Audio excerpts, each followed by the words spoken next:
देश ने दिल्ली के जंतर मंतर पर कई ऐतिहासिक आंदोलन देखे हैं जिनकी गूंज पूरे देश में सुनी गई। अब वैसे ही गूंज झारखंड की राजधानी रांची से उठ रही है। जयपाल सिंह मुंडा स्टेडियम इन दिनों हजारों छात्रों के आक्रोश का गवाह बन गया है। मुद्दा है झारखंड लोक सेवा आयोग और झारखंड कर्मचारी चयन आयोग की भर्ती परीक्षाओं में कथित धांधली। आलम यह है कि विवादों के चलते जेपीएससी अध्यक्ष को इस्तीफा देना पड़ा, सीआईडी की जांच चल रही और गिरफ्तारियां हो रही हैं। लेकिन इस आंदोलन के भीतर भी एक और आंदोलन चल रहा है, छात्रों और राजनेताओं के बीच का टकराव। विवादों के केंद्र में है 14वीं संयुक्त सिविल सेवा प्रतियोगिता परीक्षा। 29 जनवरी को विज्ञापन निकला, 19 अप्रैल को परीक्षा हुई और 2 जुलाई को पीटी का रिजल्ट आ गया। लेकिन रिजल्ट आते ही सोशल मीडिया पर एक ओएमआर शीट वायरल हुई। दावा किया गया कि एक अभ्यर्थी ने 100 में से सिर्फ 48 सवालों के जवाब दिए, फिर भी उसका सिलेक्शन हो गया। छात्रों का आरोप है कि ऐसे कई ओएमआर शीट्स वायरल हुए जो धांधली की गवाही दे रहे हैं। हंगामा इतना बढ़ा कि 25 से 27 जुलाई को होने वाली मुख्य परीक्षा स्थगित कर दी गई और मामला सीआईडी को सौंप दिया गया। इसके बाद जो हुआ उसने सबको चौंका दिया। 21 जुलाई जेपीएससी मुख्यालय उप परीक्षा नियंत्रक श्वेता गुप्ता और आउटसोर्सिंग एजेंसी के ठिकानों पर सीआईडी का छापा। 22 जुलाई जेपीएससी अध्यक्ष एल खिंग्याते ने भारी दबाव के बीच इस्तीफा दिया। गिरफ्तारी, पीटी पास करने वाले अभ्यर्थी सुमन सौरभ को सीआईडी ने गिरफ्तार कर जेल भेजा। सीआईडी का फरमान, पास हुए सभी अभ्यर्थियों से 5 अगस्त तक उनकी ओएमआर शीट की कॉपी ईमेल के जरिए मांगी गई। छात्रों की मांग बिल्कुल साफ है, मामले की सीबीआई जांच हो। लेकिन जैसे जैसे आंदोलन बड़ा हुआ, इसमें राजनीतिक पार्टियों की एंट्री होने लगी और यहीं से इस आंदोलन की स्क्रिप्ट में भी एक बड़ा ट्विस्ट आया। 29 जुलाई से चल रही इस आंदोलन में आम छात्रों के साथ बीजेपी, आजसू और जेएलकेएम समर्थित लोग भी पहुंचने लगे। 31 जुलाई को यह तनाव तब चरम पर पहुंच गया जब जेएलकेएम नेताओं की एंट्री पर कुछ छात्रों ने कड़ी नाराजगी जताई। बात झड़प तक पहुंच गई। छात्रों का पक्ष, छात्रों का स्पष्ट कहना है कि ये विशुद्ध रूप से छात्रों का आंदोलन है। राजनेताओं की एंट्री से इसके मायने बदल जाएंगे और आंदोलन भटक जाएगा। आम छात्र सरकार के साथ सहयोग करते हुए अपनी मांगे मनवाना चाहते हैं।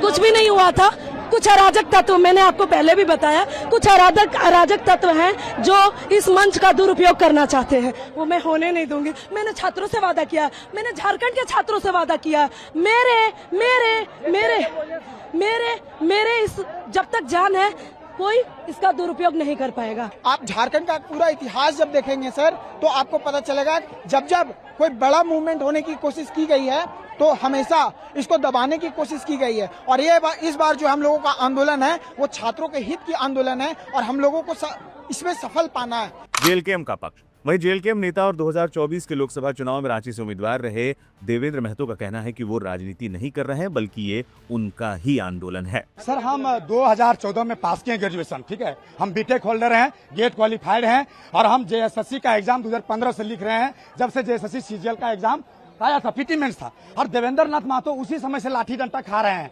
देवेंद्र नाथ महतो का परिचय कोई पार्टी से नहीं है, झारखंड के माटी से है, झारखंड के छात्रों से है। और मेरा भी वही चीज है, हम भी छात्रों के लिए हजारीबाग में खाए लाठी, जेल गए हैं, नीरज सिन्हा की इस्तीफा लिए। अब यहाँ पर आके करके कोई राजनीति कर दे रहा है। ये 25 तारीख से हम लोग न्याय मंच बनाए हैं, 25 तारीख से हम लोग न्याय मंच बनाए हैं। तो राजनीति जो बाद में वो करेगा, हम करेंगे। हम जब 25 तारीख से बोल रहे हैं कि शुरुआत हमने किया है, देवेंद्र किया है, उदय मेहता किया है, छात्र नौजवान किया है, तो फिर जो बाद में आया वो ध्रुवीकरण, राजनीतिकरण कर रहा है।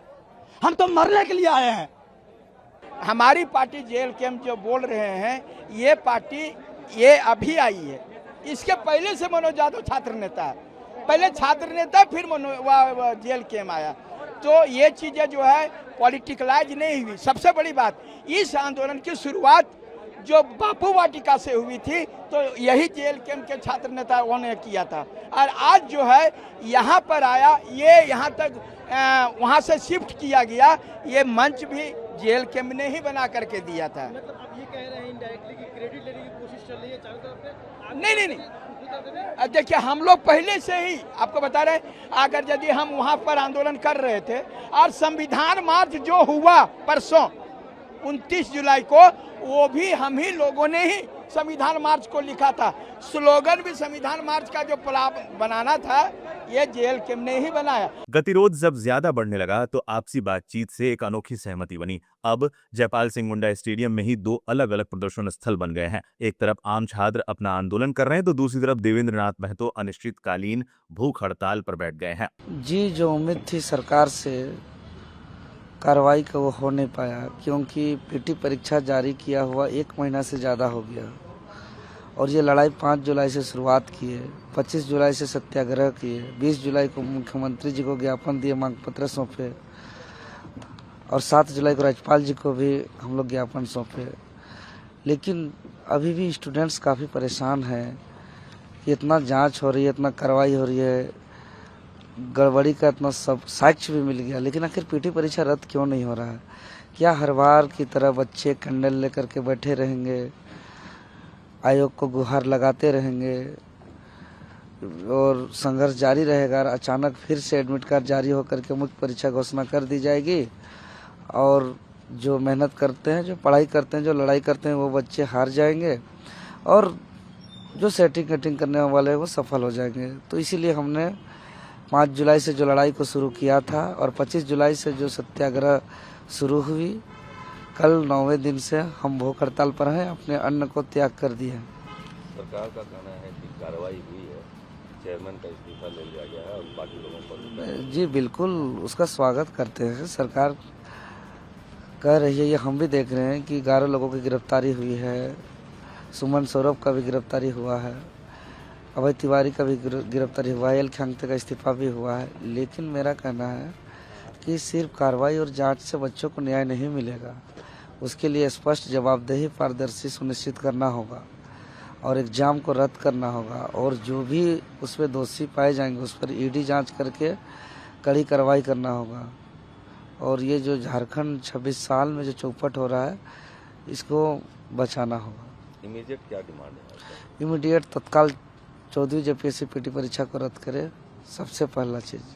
इससे बच्चे बहुत परेशान हैं कि जो पीटी पास करके आंदोलन में आ रहे हैं, उन लोग को ये डर हो रहा है कि अचानक एडमिट कार्ड जारी कर देगा, डेट का घोषणा कर देगा। CID जांच पर कितना भरोसा है? CID जांच तो धोखा है, युवाओं के आंख में धूल झोंकने जैसा है। इसका एक दायरा है, इसका एक सीमा है कि उसके आगे ये जांच नहीं बढ़ सकती है। असली मास्टरमाइंड इससे नहीं पकड़ा जा सकता है। क्या चाहते हैं? CBI जांच हो और जिसका नाम आएगा उसका ED से जांच हो और उसका कार्रवाई 90 दिनों के अंदर फास्ट ट्रैक कोर्ट में हो, क्योंकि पहला दूसरा JPSC का जांच अभी तक CBI करने के बावजूद अभी तक उस पर कोई कार्रवाई नहीं हो रही है।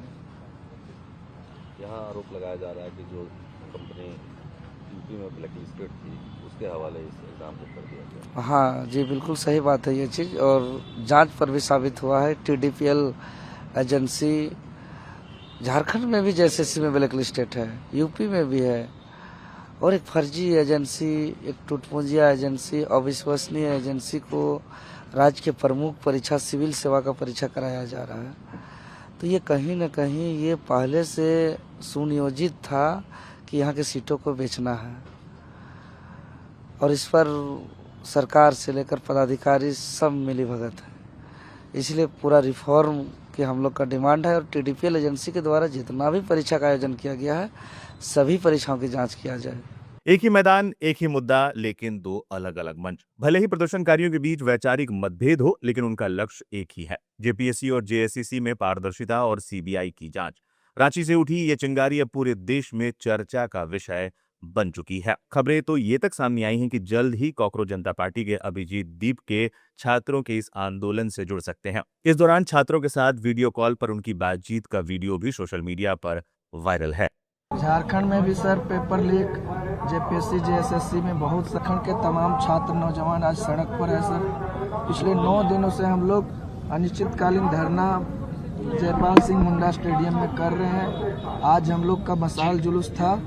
आज भी छात्रों का जोश, ताकत और उत्साह देखने को मिला। झारखंड के 24 जिला से संपूर्ण छात्र नौजवान कूच कर रहे हैं रांची की ओर।